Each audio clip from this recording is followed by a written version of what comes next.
Face of Death, a Zoe Prime mystery, Book 1. Written by Blake Pierce.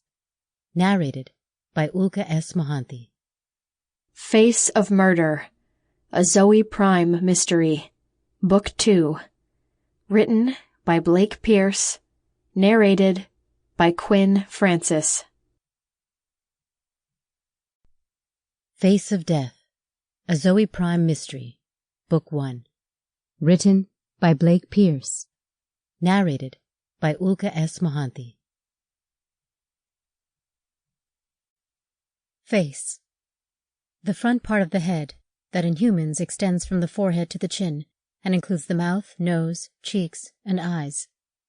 In math, the shape that is bounded by the edges of a three-dimensional object, one of the polygonal surfaces of a polyhedron. Prologue. Linda settled back in her chair, trying to get comfortable on the old worn-out cushions. The seat, which had supported the weight of innumerable gas station attendants over the past 15 or 20 years, was in about as good repair as the rest of the place. At least she had a chair. And the TV, even if it was tiny and so out of date that she could only just make out faces through the noise on the screen. Linda sighed and tapped the side of the TV a few times, trying to get a clearer picture. She was waiting for her favorite show to come on, and she wanted to at least be able to make out which character was which. At least she wasn't likely to be disturbed. This corner of western Missouri was not exactly well frequented, and she could go hours between customers. No one lived for miles around, and the road had been supplanted by a new highway that took people to their destinations on a more direct route.